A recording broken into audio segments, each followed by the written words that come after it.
Assalamualaikum warahmatullahi wabarakatuh. Alhamdulillah wassalatu wassalamu ala Rasulillah wa ala alihi wa sahbihi wa mawalah amma ba'd.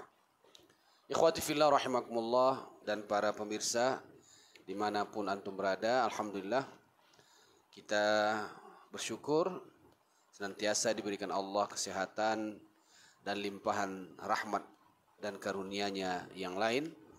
Mudah-mudahan dengan mensyukuri nikmat-nikmat Allah tersebut, Allah Subhanahu wa taala akan melipat gandakan kenikmatan tersebut di masa yang akan datang. Amin ya rabbal alamin. Melanjutkan kajian fikih ruqyah. Seperti biasa kita masuk kepada dibolehkannya ya melakukan pijat ya refleksi terhadap pasien di saat melakukan ruqyah ya. Jadi pijat refleksi ini sebagaimana kita ketahui adalah cara penyembuhan yang bersifat non medis ya. Yang sifatnya tidak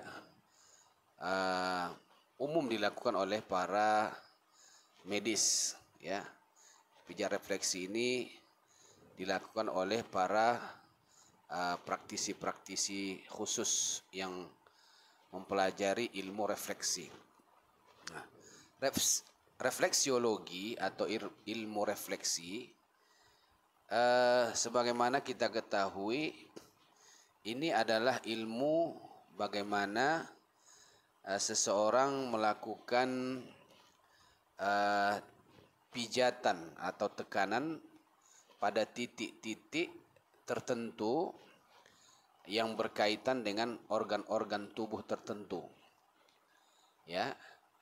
Nah, ini di dalam ilmu refleksi dipelajari ya bagaimana satu titik itu memiliki hubungan atau kaitan dengan organ tubuh manusia.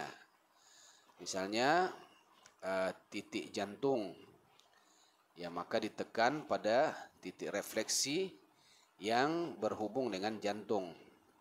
Nah demikian juga titik-titik yang berkaitan dengan organ-organ tubuh lainnya. Nah apa kaitannya titik-titik refleksi ini dengan gangguan jin atau sihir? Dalam satu hadis ya Rasulullah sallallahu alaihi wasallam menyebutkan inna syaitan yajri min ibni adam majrad dam. Setan itu masuk dalam tubuh manusia mengikuti aliran darah. Nah, andaikan gangguan jin ya atau sihir tertentu ya yang bekerja sama dengan jin yang memerintahkan jin untuk menyakiti seorang manusia tepat pada jantungnya misalnya, maka ketika melakukan ruqyah maka kita dibolehkan untuk menekan titik refleksi yang berkaitan dengan jantung. Demikian juga bagian-bagian tubuh yang lain. Nah, jadi melakukan pijat refleksi pada kaki dan juga pada tangan untuk mendeteksi atau memaksa keluarnya jin dari saraf ya aliran darah yang dimasukinya dalam batasan-batasan yang syar'i itu dibolehkan. Ya. Saya teringat dulu ketika majalah Ghaib ya Ruqyah Syar'iyah melakukan training bagi peruqyah-peruqyahnya, itu ada satu sesi ya kita belajar ilmu refleksi kepada pakarnya. Nah, kalau masa saya dulu itu seorang ibu ya yang memang dia mengambil spesialis refleksi di Australia. Nah, jadi mengapa kita mempelajari ilmu refleksi tersebut? Karena itu tadi, misalnya fungsinya juga untuk menghindarkan sentuhan langsung pada bahagian-bahagian tubuh yang sensitif. Ya, misalnya seorang perempuan yang ada merasa gangguan pada bahagian dadanya, ya, atau bahagian kandungannya, atau bahagian alat vitalnya, ya, maka tidaklah etis kalau kita langsung memukul ya atau menyentuh bahagian tersebut. Maka melalui titik refleksi, hal itu kita lakukan ternyata memberikan efek yang sangat luar biasa.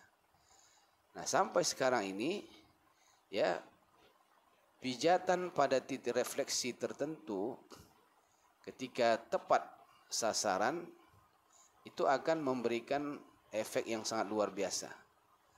Dan ya, wallahu alam, ya, dan perlu kita pastikan juga ya, ketika dilakukan pijatan, misalkan jinnya merasa kesakitan, nah, tetapi itu juga harus kita pastikan kembali apakah itu benar-benar jin atau bukan. Nah, jangan kemudian setiap tekanan refleksi yang membuat pasien menjerit, kemudian itu dikatakan sebagai reaksi dari gangguan jin. Belum tentu juga. Ya. Jadi harus benar-benar mempelajari ya secara seksama ya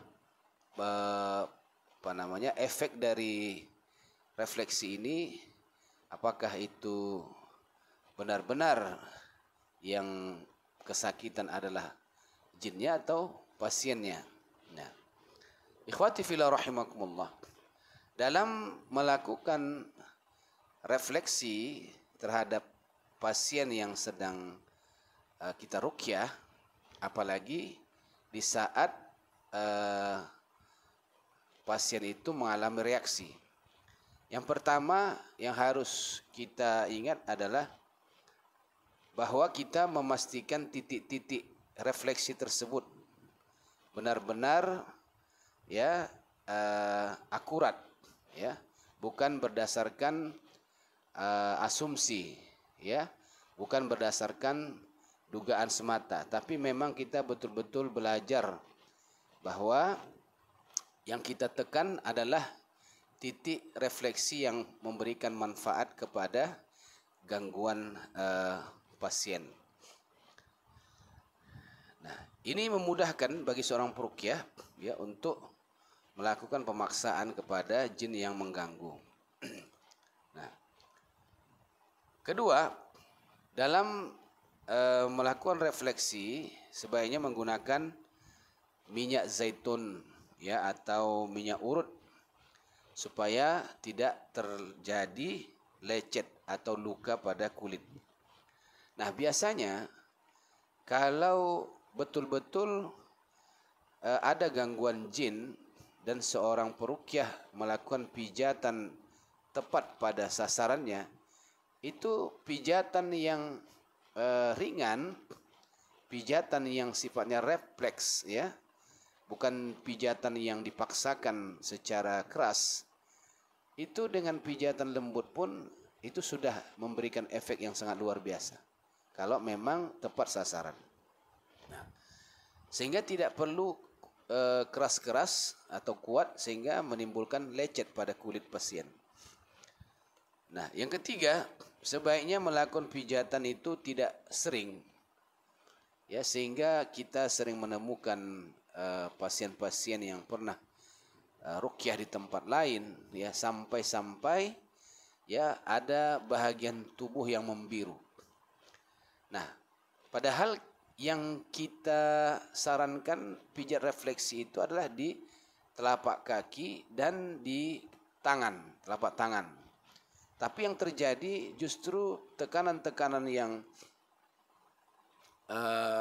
terlihat membiru itu ada pada bagian-bagian paha, lengan, ya dan sebagainya. Nah, ini berarti dia bukan melakukan refleksi pada titik khusus di bagian telapak kaki atau tangan.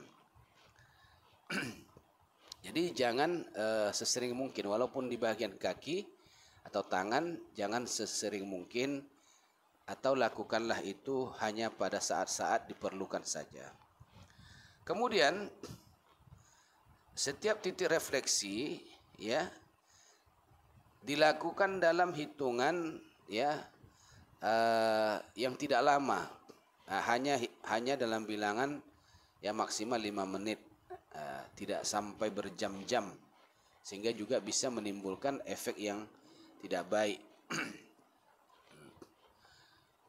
Jika dengan pijitan itu jinnya menjerit melalui lisan pasien yang diganggunya, maka pijatan dikeraskan sedikit sampai jin benar-benar meminta ampun atau mau keluar.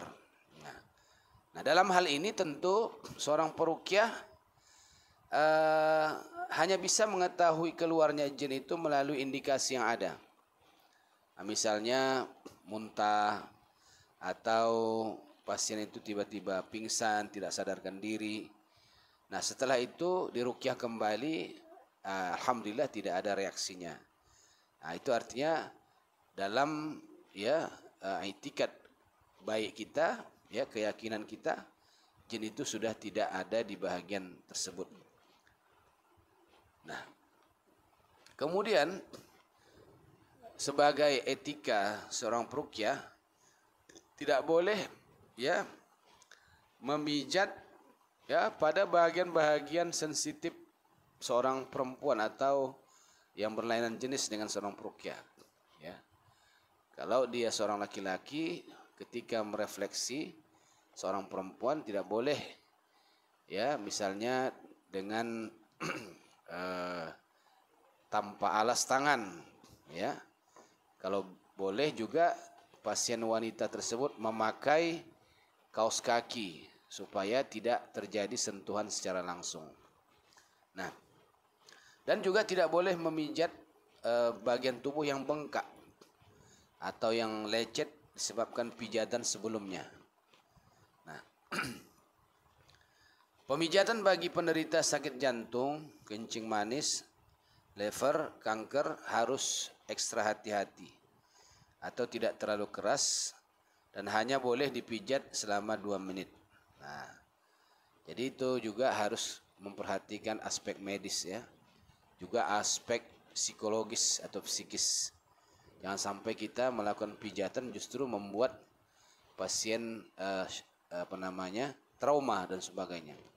Nah, itulah beberapa hal yang perlu kita ketahui dari refleksi dalam praktek ruqyah.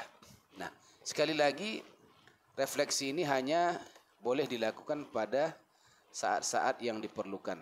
Ya, bukan setiap ruqyah harus refleksi, tidak.